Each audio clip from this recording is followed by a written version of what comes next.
हमारी सभी YouTube family को बहुत बहुत जय जय श्री सीताराम। आज मेरा मुख्य विषय ये है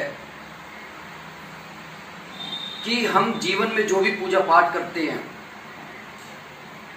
उसका मुख्य मोटिव हमारे जीवन में अपने सुख साधनों को बढ़ाने के लिए ही होता है। कभी हम अपने परलोक को सुधारने के लिए प्रयत्न नहीं करते। और कुछ लोग इतनी जल्दबाजी में ध्यान में उतरने की कोशिश करते हैं कि बस मैं ध्यान में बैठ जाऊं और मेरे को प्रभु के दर्शन हो जाए, और प्रभु का दर्शन मिलने के बाद मैं उससे ये मांग लूं कि मेरे को ये भी दे दो, मेरे को ये भी दे दो। और इस बात में मुझे लेश मात्र भी संशय नहीं है कि अगर एक बार प्रभु मिल जाए तो वो हमारे को क्या नहीं दे सकते।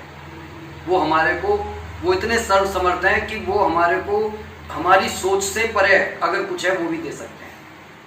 सभी ये चाहते हैं कि हम अमीर बन जाएं, और अमीर बनने के लिए हमारे पास 3 ग्रह हमारे ठीक होने चाहिए, शुक्र ग्रह, शनि ग्रह और केतु ग्रह। लेकिन हमारे पास पैसा तभी टिकेगा जब हमारा मंगल ग्रह ठीक होगा।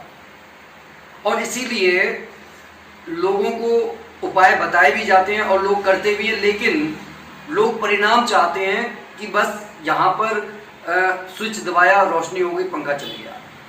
लेकिन कुछ उपाय जो लोग प्रैक्टिकली करना चाहते हैं, जिन्हें समझ है कि आज अगर मैंने एक छोटा सा बीज बोया है तो उसे पनपने के लिए आप कुछ समय देंगे, क्योंकि आपकी पूजा, आपकी इच्छा जो है वो काम कर रही है, जो कुछ आपने किया है।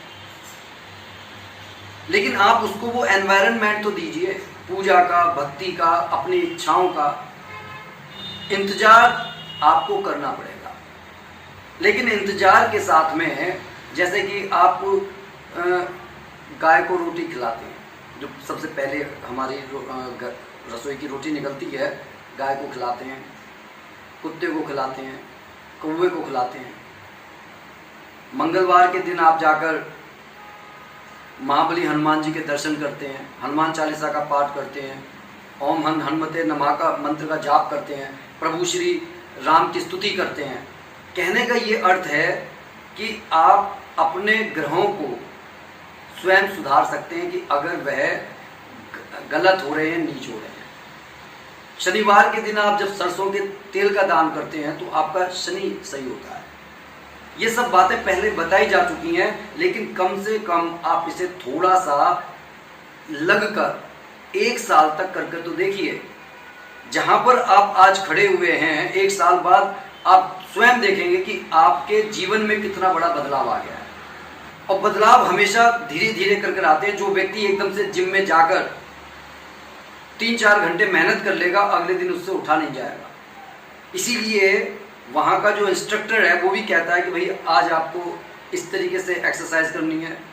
हफ्ते में लगभग 7 दिन आपके बॉडी के अलग अलग पार्ट्स को जो है बिल्कुल सही करने के लिए वो अलग अलग योगा प्रैक्टिस बताता है। आप करते हैं, आपको अच्छे परिणाम मिलते हैं, और आप नियत समय पर वहाँ पर जिम में जाएंगे, करेंगे। उसी तरीके से पूजा पाठ का भी एक नियत समय होना चाहिए। ये नहीं है कि आज आपको समय था, आज आपने सवेरे उठते ही पूजा कर ली, कल को आपके पास समय नहीं है, कल आप रात में पूजा करेंगे। दिन भर सोए रहे, दोपहरी में नींद खुल गई, उसी दिन समय पूजा कर ली। आपकी पूजा में जो हम प्रभु का भजन सुमिरन करते हैं और हमारे जो गुरु मंत्र दिया करते हैं, कोई 30 माला करने के लिए कहते हैं, कोई 60 माला करने के लिए कहते हैं, और उसे जब हम पूरे विश्वास के साथ करते हैं तो वो हमारे चेतना को उस स्तर तक पहुंचा देता है जहां से ब्रह्मांडीय ऊर्जा लेने के लायक हमारा शरीर बन जाता है। कि अंदर इतनी शक्ति आ जाएगी कि अगर कोई दूसरा व्यक्ति बीमार है तो आप की प्रार्थना पर भगवान उसे भी स्वस्थ कर देगा। लेकिन हाँ, वहां पर इतना है कि भगवान के साथ में ये शर्त जरूर है, भगवान उसे स्वस्थ कर देगा, लेकिन उसका कुछ ना कुछ नेगेटिव एनर्जी आपको प्रभावित करेगी। तो कैसी लगी ये वीडियो कमेंट करके जरूर बताइएगा। और जो कुछ कहा है उस पर थोड़ा सा अगर मंथन करेंगे तो आप पाएंगे कि आप अपने जीवन में बहुत परिवर्तन कर सकते हैं। इसी के साथ मैं अपनी वाणी को विराम दे रहा हूँ। बोलिए जय जय श्री सीताराम।